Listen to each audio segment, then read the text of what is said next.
Ohio State trying to stay undefeated after knocking off Penn State for a leg up in the Big Ten. Dave Biddle and Nick Osen here to preview the game against Wisconsin. Camp Randall Stadium has had its memorable moments in this series, but the Buckeyes have won 9 straight. They've also won 35 straight matchups against AP unranked opponents. The question here for the Buckeyes, though, they're dealing with a trio of important injuries: Emeka Egbuka, Travion Henderson, and Denzel Burke. So, Dave, starting off here, what's the latest with those guys? Yeah, Grace, Ohio State head coach Ryan Day is usually very tight-lipped about injuries, but on Tuesday he was asked about all 3 of those guys, and he says he expects all of them will play. He did acknowledge, I know I said the exact same thing last week and none of those guys played, but Emeka Egbuka, it's an ankle injury. I still think some of these guys, it's up in the air, even though he said he expects them to play. But Emeka Egbuka, the number 2 wide receiver on this team, right behind Marvin Harrison Jr. He's an explosive player, had a huge sophomore year last year.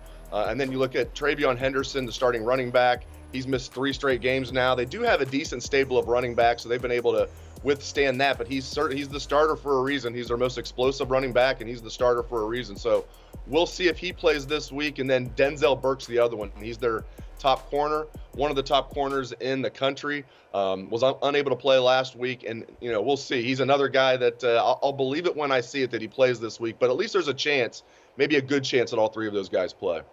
Injury on the other side as well. Wisconsin has turned to the redshirt freshman Braden Lock in place of Tanner Mordecai.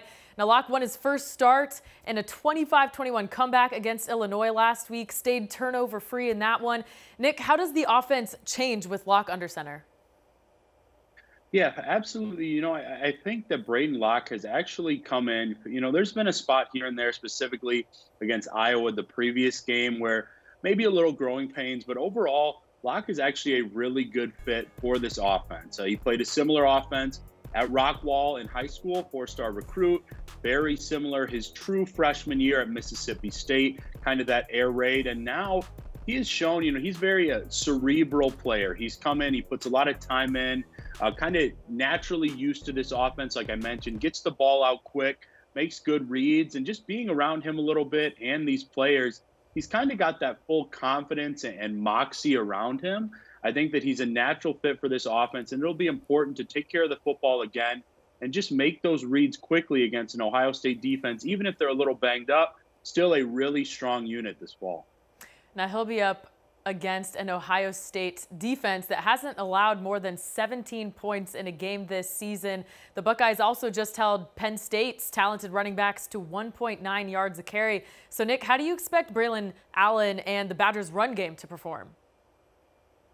Yeah, Braylon Allen, it's interesting. He was a little dinged up earlier this fall, and I think people kind of started to question that. But the last couple weeks, he's looked like the Braylon Allen of old. His freshman year, his sophomore season, truly one of the top backs in the country. He's averaging about 6 yards per carry, well on pace for 1,000 yards, I believe, on like a 1,400-yard pace. And it's just going to be so important to not only help that young quarterback, but for him to stay healthy, kind of use that combination. As you can see in some of these highlights, he's got great speed for his size, just kind of be that physical, patient at times runner that can really kind of run to that 2nd and 3rd level and show why he's considered one of the top in the country. I think there's been kind of a balance of run and pass even under this new air raid, and I think Braylon Allen will still have plenty on his shoulders, 20 to 25 touches this Saturday against Ohio State.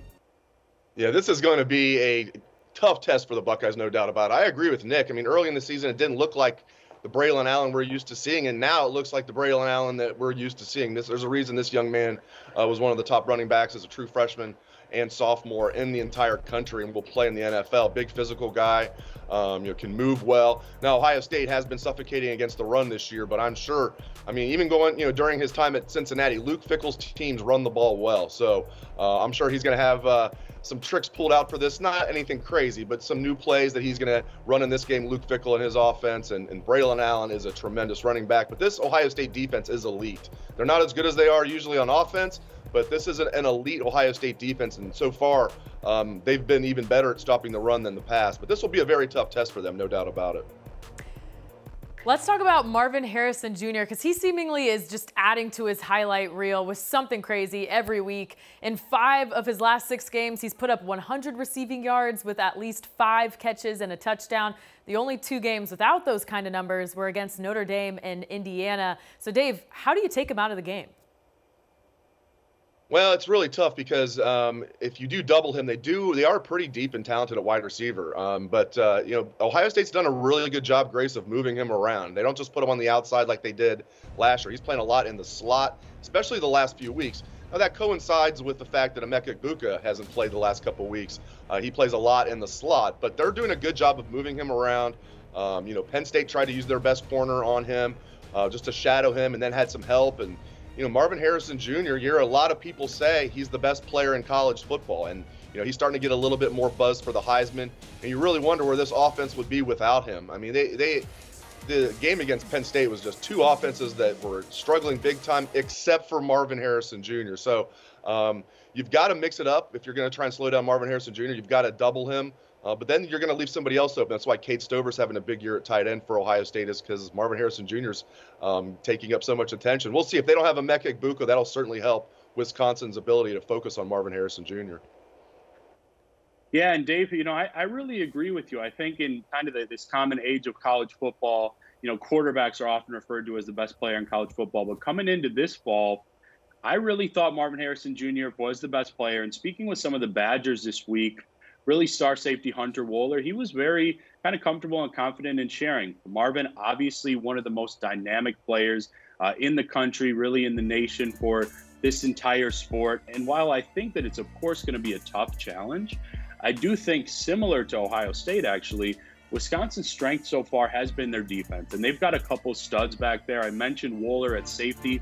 I think Rico Hallman, as many people call him, he's kind of having this breakout season. He showed some inconsistency last year, but this year he's really been terrific. I think you'll see kind of some different looks and players matched up on Harrison Jr. And while I think he's somebody you can't necessarily stop, I think that they will do some things to kind of slow him down and maybe put the pressure on McCord and some of that Ohio State running game as well on Saturday. All right, we've talked a lot about specific matchups here, but Nick, what is your one key to a win? Yeah, for me, I kind of just mentioned, I think the defense is really the backbone for both of these teams. So I think for Wisconsin to win offensively, it's complementary football. I think that you hear that a lot, but I think that the reason why Wisconsin played one of its best halves last week against Illinois, of course, they were going to pass the ball. They're playing from behind and in this new air raid offense. But as we mentioned, they didn't get away from the run. Braden Allen, overall, over 30 touches, 29 just on the ground. So I think to keep Ohio State's solid offense off the field, continue to be physical, build momentum, and be consistent offensively, I think that you want to be able to pass, get the ball out quickly for Lock, but also milk that clock a little bit, give your best player in Braden Allen the football, and have that balance be a little closer to, 35-25 or 40-30 instead of maybe 50 pass attempts like we saw recently against another good defense in the Iowa Hawkeyes. I'll give you 2 keys to victory for Ohio State, one physical, one mental. Physically, they have to be able to run the ball at least effectively. Now, I don't think they're going to be able to rack up rushing yards in this game, but the weather could be tricky, and Ohio State has not been effective running the ball overall this year. Right around 100th in the country in rushing yards per game. They're going to need to run the ball effectively in this game to emerge with a victory. And then mentally, they need to be focused on this game, and not that they would ever overlook playing Wisconsin, particularly on the road, but you're coming off of a very emotional win over Penn State. And I think if Wisconsin was ranked in the top 10 or ranked in the top 20, it might be a little different, but it's human nature for some of these kids like, oh, Wisconsin's not even ranked, we're coming off a big win. They better come in focused because this is a good Wisconsin team. The only 2 teams they've lost to are good teams, Washington State and Iowa, and they're playing their best football right now coming off that 4th quarter against Illinois. Luke Fickell is going to have his guys ready for this game. There's no doubt about it. Camp Randall, I've been there a few times. It's going to be rocking on a Saturday night, Halloween. It is going to be rocking, and they're going to be ready for the Buckeyes. So is Ohio State mentally locked in on this game like they were last week? Or are they kind of thinking, this is an okay Wisconsin team. They need to be locked in on this game or it could be trouble for the Buckeyes? Yeah, we have to remember, these are just teenagers, so emotions definitely play a factor in these games. All right, Dave and Nick, thanks so much for your insight. And for more on the game and more of their work, check out Badger 24/7 and Bucknuts.com. They are providing you with the latest Wisconsin and Ohio State football and recruiting news all season long.